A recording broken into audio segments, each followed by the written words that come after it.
So a long time ago, I had a neighbor who he went coming downstairs in this rooming house. He opened this door, and I saw through the doorway he had a bureau, and he told me he got the bureau from a downtown store he used to look at through the window inside. He thought I wanted that bureau, but he couldn't get it open once he bought it.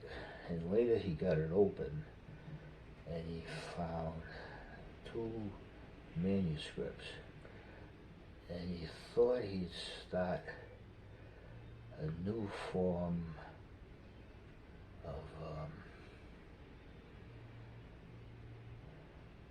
well, it wasn't cookbook recipes writing, but it was someone else said it was some form of nihilism, but I don't think it was that either. Something about opera and a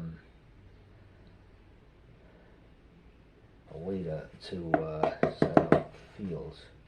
She had 4 fields you used to plant them every day, and I don't consider myself really to be a shoe salesman in his section of town, or where those department stores are. But I wrote this, and this is not so convoluted as the last thing I wrote, so I'd like to regale you with a little monograph here.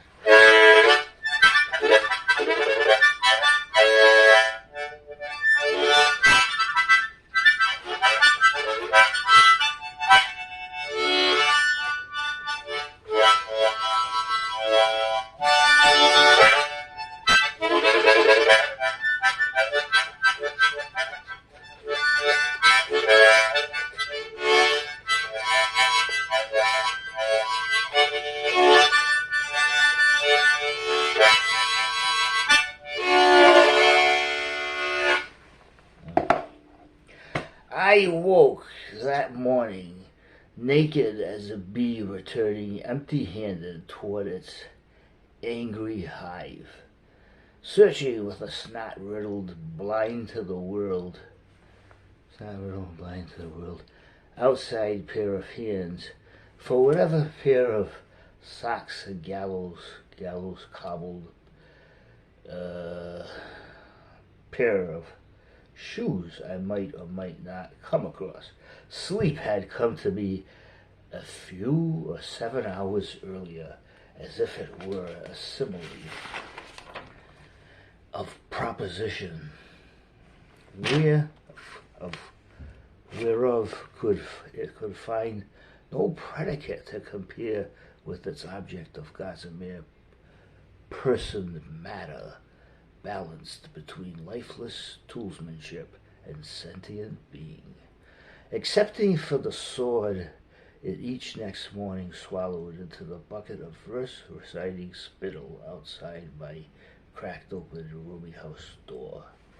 The room I came into, that time-abbreviating, preceding, star-thick night, all avoiding in my trouser pockets a coin of Piglet tribute to the man who taught me with careful idiocy of stone-faced and various genius how to read the Kafkaesque manuscripts, his own kangaroo-courted judgmentship of self-same flat-assed personage had penned several years earlier in an attic which he shared with an ancient poet who, calling himself Virgil, had slid down a hole in the roof with both hands wrapped around a rope of rifle-smuggling motifs, searching high and low all around the same city for a literary houndag ladies' man they might persuade to pepper them into repetitive objects of off-key choosing across the pages the unseen travelers handed him downtown from the brick-arched doorways that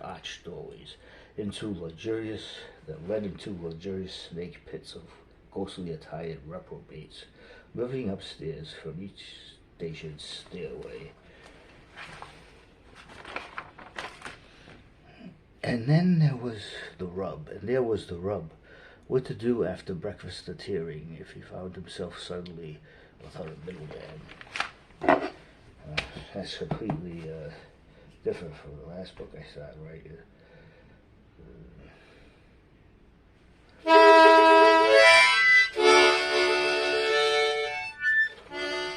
This had a slight amount of coffee.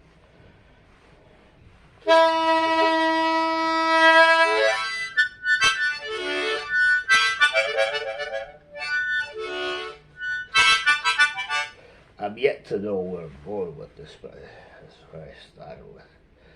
Before I haven't taken a blood pressure medicine, and I just haven't had that much coffee, so if I cut off from coffee, so I should still write something. Whether it's better or not so much as the other, anyway, it's much more easy to get a grip around from any perspective, I think.